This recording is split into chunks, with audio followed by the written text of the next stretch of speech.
What's up guys, welcome back to my YouTube channel again. Balik lagi sama gue Sancho Fikar. Oke, di video gue kali ini gue akan ngasih tahu tips and trick iPhone untuk pemula ya. Dan ini di posisi iOS 14.3. Jadi ini bener-bener gue khususan untuk pemula, tapi yang sudah expert bisa menonton. Mungkin kalian juga terlewatkan tips and tricks ini karena ini lebih condong ke pemula, tapi ya namanya kita sharing, pasti ada aja beberapa yang mungkin kita nggak tahu, jadi kita kayak seperti pemula lagi bagi yang udah expert. Oke, so jadi simak video ini nggak selesai, langsung aja check this out guys.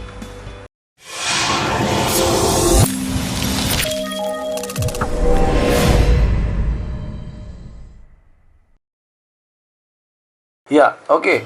Ini nih buat pemula-pemula ya. Biasanya kalau baru-baru pengguna iPhone tuh dia itu bener-bener nggak tahu flow iOS itu seperti apa dan lain sebagainya tentunya, dan dimana pasti masih apa adanya aja, masih defaultnya iPhone gitu loh.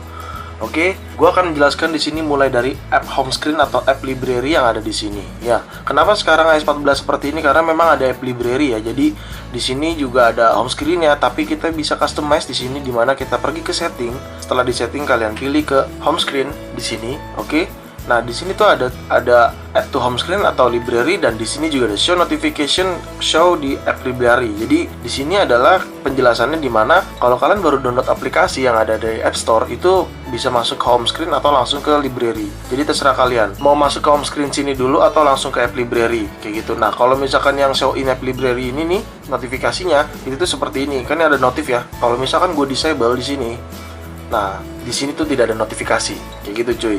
Jadi adanya di home screen kayak gini, gitu. Nah, kalau misalkan kalian enable show in app library-nya, di sini di app library-nya ada notifikasi, dan di home screen-nya juga ada notifikasi, kayak gitu cuy.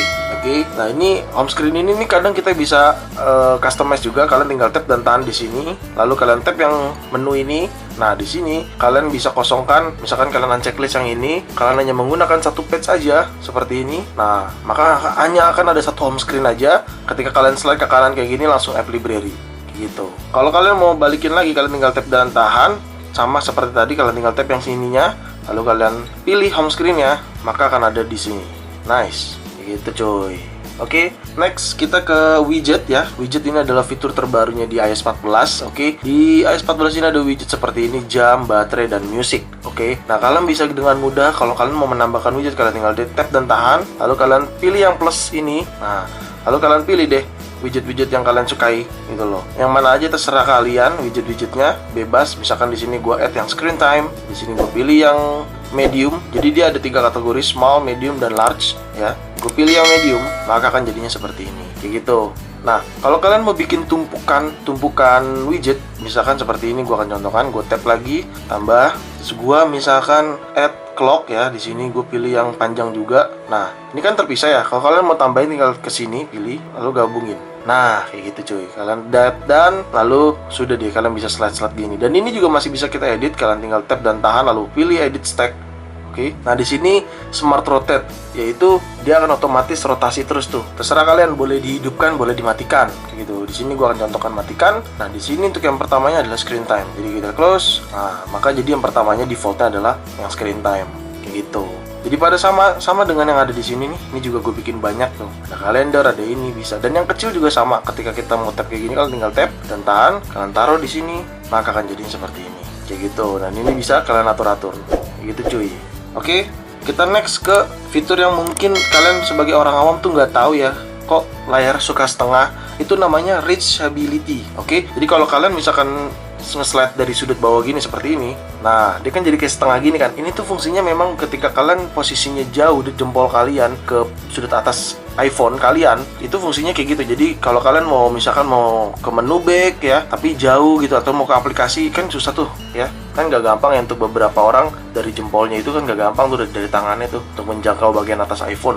Nah, caranya kalian menggunakan fitur reachability. Di sini kalian tinggal slide gitu aja. Lalu ini kalian bisa seperti ini gunakan ya. Contohnya ini, gue buka foto misalkan kayak gini. Dan di aplikasi juga bisa berjalan tuh. Kalian bisa kayak gini, kalian bisa naikin ke atas gini, atau kalian bisa atur ini, live, disable, selesai. Kayak gitu cuy. Jadi tinggal slide di bagian sininya, tengah-tengah gini, atau kiri kanan juga boleh. Seperti ini, tinggal di slide gitu. Itu cuy. Oke, next yaitu fitur back tap. Nah, tapi fitur back tap ini hanya ada di iPhone X hingga iPhone 12 series terbaru ya. Anggap aja itu fitur ada hanya di iPhone yang menggunakan Face ID. Jadi kalian pergi ke setting ya. Nah, di bagian setting ini kalian pilih yang accessibility. Oke, setelah itu kalian pilih touch. Nah, kalian scroll paling bawah. Di sini ada back tap. Oke. Nah, di sini udah gue setting ya. Sebenarnya bisa non ya. Di sini juga bisa kalian pilih. Misalkan kalian pilih double tap itu control center, triple tap kalian pilih misalkan notifikasi center gitu. Nah, di sini juga bisa di custom di mana kalian bisa menggunakan double tap atau triple tap itu dengan menggunakan fitur back tap ke shortcut. Jadi ketika kalian sudah ada shortcut, kalian bisa gunakan fitur back tap, double tap atau triple tap untuk memerintahkan hal tersebut. Oke, kita cobain ya. Kalau misalkan kita back tap dengan double tap itu adalah control center. Kalau misalkan triple tapnya itu notification center. Oke, kita cobain ya double tap. Oke, gue double tap lagi. Oke, jalan. Untuk yang triple tap.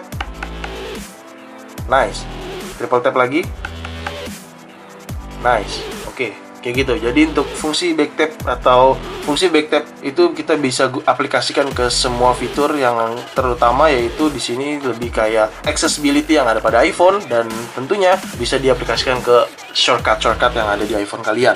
Oke, kita next langsung yaitu ganti default browser di iPhone. Ya, kalau kalian memiliki aplikasi Chrome di sini ketika kalian ada aplikasi Chrome, kalian bisa ganti defaultnya. Di sini kalian pilih aplikasi Chrome lalu default browser app. Nah, di sini ada Safari, ada Firefox, ada Focus, ada Chrome. Kalian bisa pilih defaultnya. Jadi ketika kalian browser atau buka link, dia akan otomatis kebuka di antara ketiga ini yang sudah kalian tentukan. Oke, kalian bisa atur default browsernya, begitu cuy. Oke, next yaitu personal hotspot. Ya, personal hotspot nih paling awam banget ya, biasanya nggak muncul. Caranya itu kalian ke seluler, lalu kalian pilih yang cellular data network. Nah, kalian scroll paling bawah, personal hotspot ini diisi sesuai provider kalian. Kalau gue menggunakan provider XL, jadi APN XL, username XL, passwordnya kosongin, lalu kalian tinggal back. Maka nanti akan muncul tampilan personal hotspot di sini, gitu loh. Nanti kalian tinggal setting deh personal password iPhone kalian gimana, gitu cuy. Oke, next masih tetap di setting, kita ke rest to wake. Rest to wake ini adalah adanya di posisi display and brightness. Nah, di sini ada rest to wake, bisa kalian disable, enable. Jadi kalau misalkan kalian matikan kayak gini, iPhone-nya kalian gerakin kayak gini, maka dia akan langsung nyala dan kebuka kayak gitu loh. Kalau kalian disable ya nggak bisa pastinya. Itu adalah fitur rest to wake. Dan tentunya tidak hanya rest to wake ya. Untuk iPhone yang menggunakan Face ID itu ada fitur namanya tap to wake. Oke, kalian pilih ke accessibility, lalu kalian pilih touch. Di sini ada tap to wake. Nah, di sini kalian bisa aktifkan tap to wake-nya. Oke, kalau kalian dalam kondisi mati gini, kalian tinggal tap seperti ini. Nah, dia akan langsung nyala. Kayak gitu cuy. Lumayan kan? Bisa ngebantu kalian. Oke, yaitu next feature in picture di iPhone iOS 14 tentunya ya. Feature in picture ini adalah fitur yang paling besar update di iOS 14. Ada di bagian di general, lalu di sini ada feature in picture, pastikan on. Oke. Jadi kalian bisa menggunakan nonton video, nonton Netflix, nonton Apple TV Plus, apapun itu kalian nonton bisa picture-in-picture. Tapi sayangnya untuk nonton YouTube belum bisa. Bisa hanya karena kalian harus berlangganan YouTube Premium. Gitu cuy. Oke, next yaitu aplikasi YouTube itu sudah bisa menonton versi dimana resolusinya menjadi 4K. Di sini kalian pilih ke quality. Nah, di sini udah ada pilihan 4K. Ya, resolusi 4K, resolusi paling tinggi. Dan iOS 14 sudah support, jadi kalian berbangga hati untuk nonton video-video YouTube yang resolusinya bisa mencapai 4K, iPhone sudah support cuy. Kayak gitu. Oke, next yang paling sering banget dicari sama orang yaitu Assistive Touch ya. Gue udah jarang banget menggunakan Assistive Touch sih, tapi kalau kalian masih pengen menggunakan silakan aja. Ada di setting, kalian pergi ke accessibility, lalu kalian pilih touch. Nah, di sini ada Assistive Touch, kalian tinggal on aja, maka akan jadi seperti ini ya.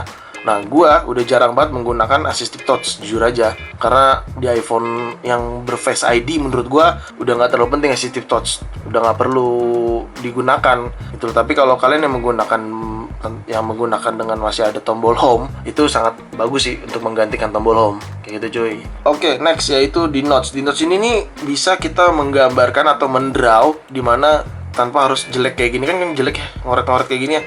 Kita bisa buat begitu, terus kalian tahan maka dia akan rapi. Kalian bikin seperti ini, tahan maka dia akan rapi. Kayak gitu cuy. Dan ini bisa di markup juga ya, kalau kalian udah kondisi screenshot gini, lalu kalian markup kayak gini, ini bisa banget sih. Kayak gini ya kan. Terus kalian bikin lagi di sininya, misalkan kalian gini, kalian tahan akan kayak gini. Kayak Gitu coy. Ini dasar banget ya. Oke, kita next aja langsung ke iMessage. Nah, di iMessage ini udah ada gue bikin sampel grup dimana kita bisa ngepin teman kita menggunakan iMessage. Di sini kalian bisa lihat, kalian tinggal pin seperti ini, maka dia akan ada di atas ya. Dan kalian bisa create group di sini, situ bisa create group di iMessage, dan kalian juga bisa mention. Contohnya di sini kalian mau mention anggota kalian, misalkan gue di sini kasih nama aslinya. Nah, dia akan berubah warna sendiri seperti ini. Kalau kalian lihat, kalian tinggal tap, lalu kalian tap gini, maka kalian send, dia akan ke mention dalam grup ini. Jadi kayak WhatsApp gitu loh. Pada saat ngetik di grup, kalian tag orangnya atau mention orangnya, dia akan ngasih highlight lah kayak gitu cuy. Dan di sini juga sudah bisa reply ya, reply message ya. Di sini kalian reply kayak gini, maka ada satu reply kayak gini di bawahnya, dan di sini ada kayak gini, kayak gitu cuy. Keren kan? Dan kalian juga bisa ganti-ganti foto profil juga di grup kalian nih. Kalian tinggal pilih tab yang atas ini lalu info. Nah, di sininya kalian change name and photo. Nah, di sini kalian bisa masukin gambar atau foto grup kalian, terserah, atur aja iMessage ya. Seperti ini misalkan, gue done aja, lalu done, maka akan kayak gini tampilannya, dan nah, tampilannya akan seperti ini. Kayak gitu cuy. Keren kan? Oke, next yaitu search emoji. Nah, misalkan kalau kalian lagi ngetik kayak gini, nah kalian lagi posisi emoji, kalian bisa pilih tab yang ini, lalu kalian akan search kayak gini. Misalkan love, misalkan lock kayak gini, ya. Kalian bisa search emoji di mana di kolom keyboardnya, misalkan dog. Nah, kayak gini. Kayak gitulah. Pokoknya kalian bisa search emoji tanpa harus kalian kesini terus kalian cari satu-satu gitu. Kalian nggak perlu, kalian cukup search aja emojinya juga bisa. Misalkan di sini Mac, nah dia akan muncul kayak gini, ya. Kayak gitu cuy. Oke, ini adalah tips yang terakhir, yaitu force restart iPhone ya. Jadi buat pengguna awal atau pemula ini sangat penting banget ya. Kalau menggunakan iPhone yang berFace ID, iPhone X series terbaru hingga paling terbaru, kalian caranya tekan volume atas lalu bawah, lalu kalian tekan volume power ini. Oke, gue contohkan. 1, 2, tekan terus sampai muncul logo Apple. Oke, tekan terus, masih tahan aja sampai muncul logo Apple. Nah, setelah itu kalian lepas.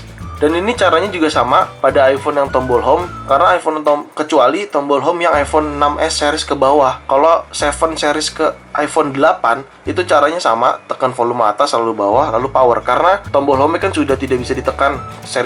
iPhone series 7 hingga iPhone seri 8 itu kan tombol home nggak bisa ditekan karena ada Taptic Engine-nya. Tapi kalau iPhone 6s ke bawah itu kan masih bisa ditekan, kayak gitu cuy. Kalau yang iPhone 6s ke bawah, caranya adalah kalian tinggal tekan tombol power sama home-nya berbarengan sampai muncul logo Apple. Kayak gitu kok, gampang kan? Dan itu harus kalian tahu ya. Itu tadi yang udah gue jelaskan panjang lebar, itu adalah tips dan triks iPhone untuk pemula ya. Ini menggunakan device di mana iOS 14.3. Oke, semoga bermanfaat untuk kalian semua yang baru buat menggunakan iPhone. Dan jangan lupa kalian share video ini, kalian like juga video ini. Pastinya kalian share aja sebanyak-banyaknya video ini ke sosial media kalian, ke grup WhatsApp, grup apapun, kalian share aja sebanyak-banyaknya. Dan pastikan kalian mendukung channel ini dengan cara mensubscribe channel ini. So, see you next video. Bye-bye.